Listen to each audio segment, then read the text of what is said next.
अस्सलाम वालेकुम मोहतरम असातिज़ा इकराम और प्यारे बच्चों, इस्तकबाल है आपका हमारे यूट्यूब चैनल उर्दू स्कूल पर।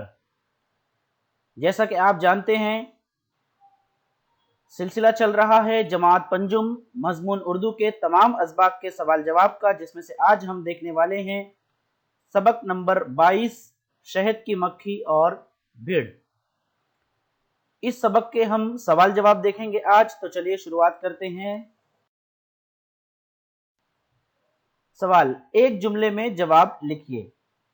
नंबर 1, शहद की मक्खी बाग में क्यों आई थी? जवाब, शहद की मक्खी बाग में सैर करने और फूलों का रस चूसने के लिए आई थी। नंबर 2, शहद की मक्खी को बाग में कौन मिला? जवाब, शहद की मक्खी को बाग में एक भीड़ मिली। नंबर 3, लोग भीड़ के साथ क्या सलूक करते हैं? जवाब, लोग भीड़ से नफरत करते हैं, उसे भगा देते हैं और उसके छत्ते को जला देते हैं। नंबर 4, लोग भीड़ और शहद की मक्खी में किसके छत्ते की हिफाजत करते हैं? जवाब, लोग शहद की मक्खी के छत्ते की हिफाजत करते हैं। नंबर 6, शहद की मक्खी ने शहद के बारे में क्या कहा? जवाब, शहद की मक्खी ने शहद के बारे में कहा कि शहद जन्नत की ग़िज़ा है और अल्लाह ने उसमें शिफा रखी है। अगला सवाल, मुख्तसर जवाब लिखिए।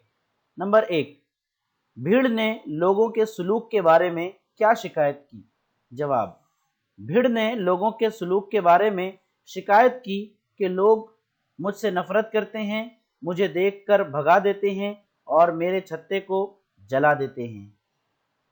नंबर 2, लोग शहद की मक्खी को किन बातों की वजह से पसंद करते हैं?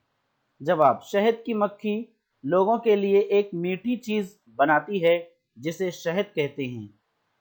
ये जन्नत की ग़िज़ा है और इसमें हर बीमारी की शिफा मौजूद है।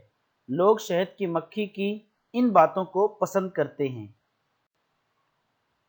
अगला सवाल नंबर 3, शहद की मक्खी ने सीरत और सूरत में क्या फ़र्क बताया? जवाब, शहद की मक्खी ने सीरत और सूरत में फ़र्क बताया कि सीरत की अहमियत होती है, सूरत की अहमियत नहीं होती। सूरत अच्छी होने से इज़्ज़त नहीं मिलती, बल्कि सीरत अच्छी हो तो लोग इज़्ज़त करते हैं। तो बच्चों, ये था आज का सबक।